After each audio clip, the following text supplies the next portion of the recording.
Good afternoon, students. We have our computer session today, and in the previous class, we read till over here towards perfection, right? Of the Charles Babbage, and in today's class, we are going to start from Herman Hollerith. So, students, open your books and open page number 5 of the book. In 1890, Herman Hollerith developed the tabulating machine. He used punch cards to give instructions to it and store data. The tabulating machine was used to sort and count census data. This introduced the concept of storage devices into evaluation of computer.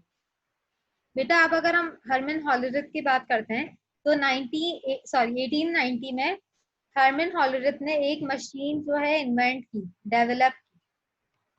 बेटा Hermann Hollerith ने जब वो machine develop की तो वो जो है instructions देने के लिए कंप्यूटर को उन्होंने पंच कार्ड यूज किए. जो हमने प्रीवियस क्लास में पंच कार्ड्स के बारे में हमने पढ़ा था उसे यूज किया और ताकि जो है उसको बेटा अब ये मशीन का वर्क क्या था, इस मशीन के थ्रू जो है सेंसस को काउंट कर सकते थे. सेंसस क्या होते हैं बेटा, हर 10th ईयर के बाद जो कंट्री की पॉपुलेशन को काउंट करते हैं उसे हम कहते हैं सेंसस. ठीक है, सेंसस के डेटा को स्टोर करना और उसे काउंट करना इस मशीन का वर्क था.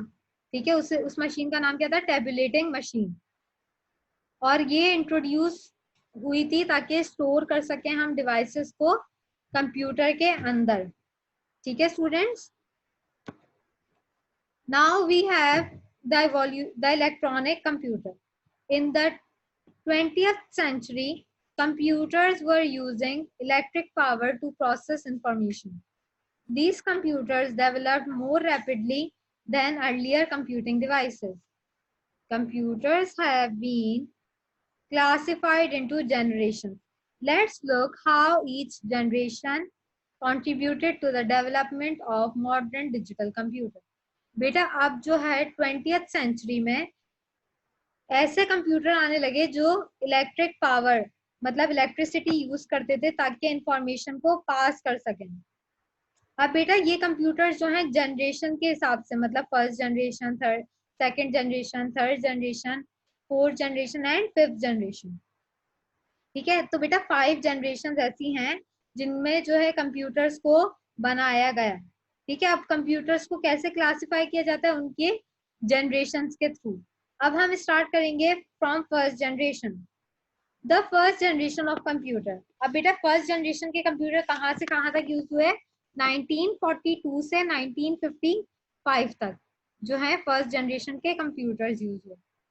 The computers of the first generation used vacuum tubes. A vacuum tube consists of a glass bulb and a wire. The wire carries data in the form of electronic signals. ENIAC, Electronic Numerical Integrator and Calculator, was a first generation computer.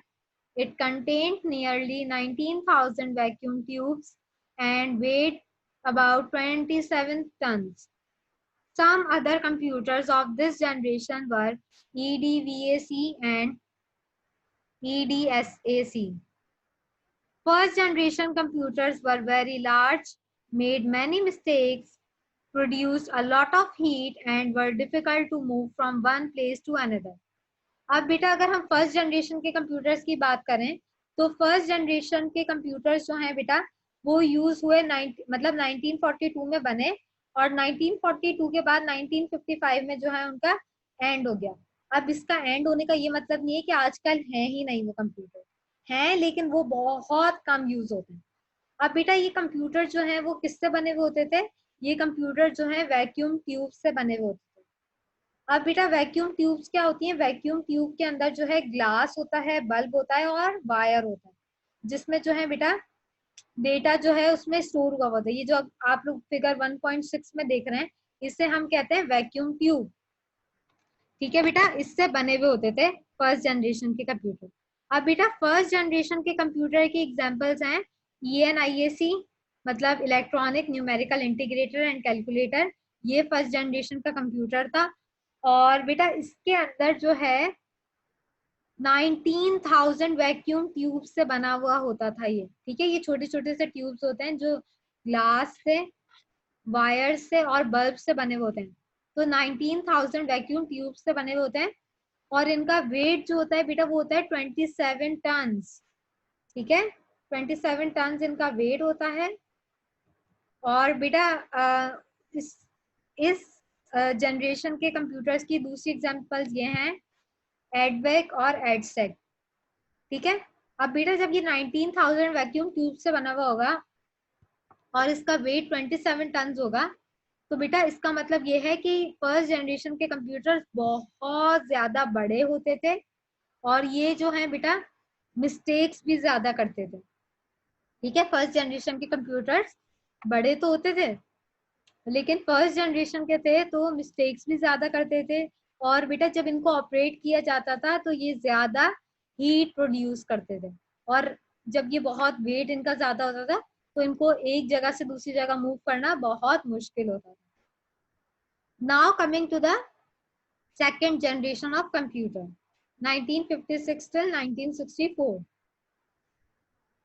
Second generation computers use transistors. A transistor can carry much more electric current than a vacuum tube. These computers were faster and smaller. They were also cheaper, more reliable and produced less heat. अब बेटा अगर हम second generation के computer की बात करते हैं तो सेकंड जनरेशन के कंप्यूटर बेटा आप लोगों ने ये ट्रांजिस्टर्स देखे होंगे।